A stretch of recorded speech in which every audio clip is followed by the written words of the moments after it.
Hey guys, welcome to Truth Control. This is Quentin Figueroa. And this is Jesse. And again, we're going to go into our topic of energy, which is what we believe. Again, we're not trying to put any religion down. We're just trying to give some information for what's worked for us as far as energy. Spirituality is a word that's so overused nowadays. But I myself have gotten my studies out of many books, out of many, I've researched and done and have made it actually work for myself. So today I'm going to call the topic I Need Do Nothing, which is based on A Course in Miracles. I don't know if you guys have heard of A Course in Miracles, but if you haven't, this is a book. It's opened my life to a different perspective. As I said again, I'm not a religious person, but A Course in Miracles is based a lot on Jesus principles. And as I read over it, and I've been doing it for many years. I've been studying it for many years. It's brought me to a different level of thinking, and one of those levels actually is about energy, and it makes me connect to, I guess, my higher self, and the thing about us really not needing to do anything because the universe is already working for us and is on our side. As we mentioned last time, we mentioned Esther and Jerry Hicks from The Vortex. That's another book that we really like a lot and have studied.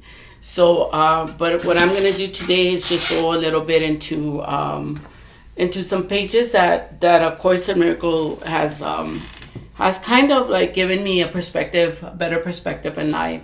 And that's where the I Need Do Nothing comes into play. And one of the things, this chapter that I'm reading right now, which is chapter 18, is the passing of the dream. And it's titled I Need Do Nothing. And what they're really saying is, like, a lot of people, what they do nowadays is that they try to give meaning to everything in their lives. So if something happens, let's say it's a bad thing or it's a good thing, especially when it's a bad thing, people usually give more meaning to bad things than they do to good things.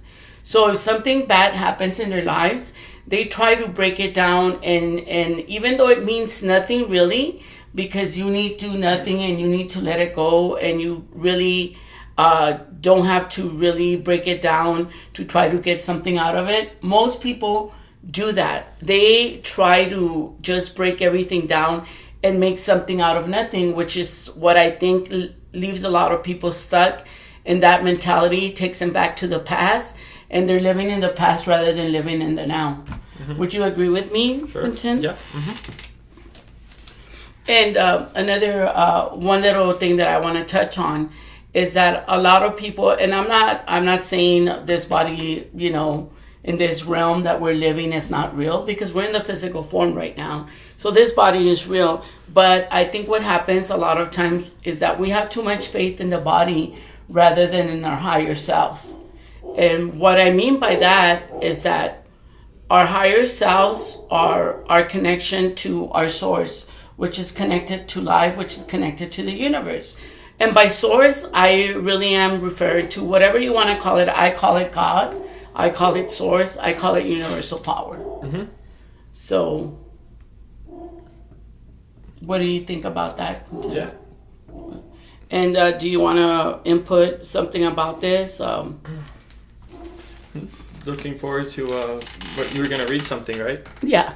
Well, it's a passing of the dream. To hearing what you have to say. And one thing that I wrote down and I really am focused on right now is stop trying to make everything holy. A lot of people, what they do is like they think that everything that they encounter in life has to be something that needs to be made into something bigger than what it is. So a lot of people think that, God is punishing them. And it's a way for people to put blame on others or on someone when it comes to them thinking that, for some reason God is punishing them, and, whatever they're doing is really not something that God wanted them to do. First of all, I don't believe in punishment. I believe that that it's all a learning experience. As we have discussed before on many occasions, it's about God, having a contract with God per se, and you putting yourself in a place where you learn to love yourself. Once you learn to love yourself, you understand that everything is a lesson in life. So I'm going to read a little passage that I've been reading in the Course in Miracles. And it's something that I think should become a mantra for many. It's something that if you could repeat every 5 minutes or once every hour until you get it ingrained in your head, it's a mantra called I need do nothing, because in reality, there's nothing you really need to do. The universe, God is taking care of everything. But a lot of times in this physical form, we are too in tune to the body for us to realize, and we think we're making things happen instead of accepting that what is going on in life really is something that was already preconceived, you might say. Would you call it that? Yeah, sure. I think everything that's happening right now has already happened, because they say that the higher consciousness, which is your spirit, has already reached that point. So everything that you want out of life has already happened, except that you have to connect to that energy in order for you to feel the connection. And a lot of times when people feel discord or disconnected, or they think something is wrong, it's just simply because they're disconnected from themselves and they still haven't reached that point, or that desire that they so much want. They're still left in the place where they're stuck. And they're disconnected, so you start feeling bad, and you start feeling like, oh my God, why is this happening to me? When in reality, you just haven't reached your point of connectedness to God, to Source, and to your desire or your dream per se. But let me read a little something on this subject, and this is on the Passing of the Dream, chapter 18 in A Course in Miracles. I need do nothing. You still have too much faith in the body as a source of strength. What plans do you make that do not involve its comfort or protection or enjoyment in some way? This makes the body an end and not a means in your interpretation. And this always means you still find sin attractive. And I don't think sin in the Course in Miracles really means much. It just kind of tells you that you're being disconnected from your higher self.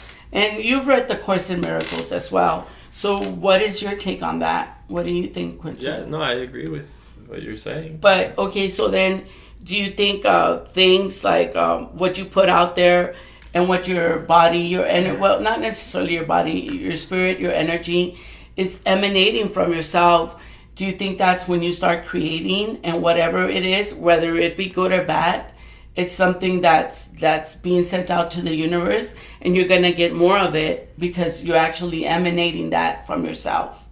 Would you agree on that? Sure. Mm-hmm. I'd like to hear your point of view on that as far as that goes. Well, no, I mean, that's... I don't have much to say on it. Really? Okay. Okay, so I'll read a little bit more and just, so you guys can kind of interpret it in your own way. This course does not attempt to teach more than they learned in time, but it does aim at saving time. You may be attempting to follow a very long road to the goal you have accepted. It is extremely difficult to reach atonement by fighting against sin, which, of course, sin does not exist.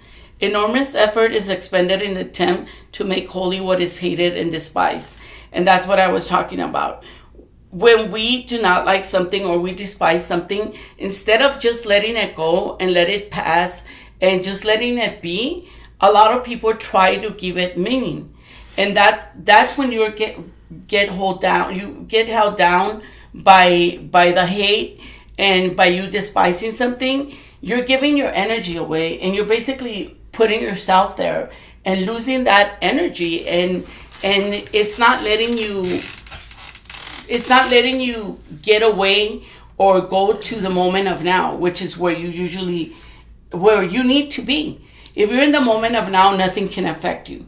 And a lot of people, when they are caught in the middle of something that they hate or they despise, they give it so much energy that they lose themselves in that. And they're going to get more of it, and it's going to become bigger. And that energy that they give to that certain situation or thing or a human, then the more they're losing themselves in that. So it's harder for them. It's like jumping into a deep hole with no ladder. And then you want to climb out of it, but you're so deep in it that for you to come back out of that hole, you're going to have to think hard. And you continue thinking hard, so the hole keeps getting deeper and deeper. And unfortunately, that's what a lot of us do when it comes to situations and certain situations with people, with other body forms, and which keeps us at a standstill. And it would be so great if people would just understand that by letting go, and by letting go, I mean completely letting go. A lot of people don't let go of little situations or things that have happened to them. So that's what I get out of this thing in the Course in Miracles. And enormous effort is expended in the attempt to make holy what is hated and despised. Nor is a lifetime of contemplation and long periods of meditation aimed at detachment from the body necessary. All such attempts will ultimately succeed because of their purpose. Yet the means are tedious and very time-consuming, for all of them look to the future for release from a state of present unworthiness and inadequacy. Okay, so what I get out of that is that some people do spend a lifetime hating on someone. And the more you do that, the more you keep yourself at a standstill. Sometimes people think that they need to be meditating, or which is not a bad thing. I meditate almost every morning at 3 a.m. in the morning. I like to connect. And it's not for everyone. But 5 minutes of your time a day, allowing yourself to accept that higher power and understanding that you're already part of that.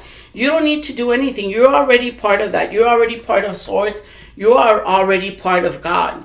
And you don't really need to do much to really get there, because you're already there. And what a lot of people still believe in is that God punishes and that they have to reach a certain point in order for them to be connected to God, which in my case, I don't believe in that. I think that everybody's already connected to the higher source and to God. There's nothing you need to do, just understand.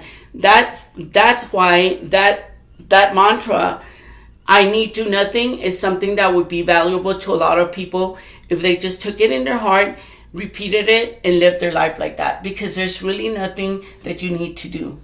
And a lot of people think that they need to do something to get to a higher place. You're already there.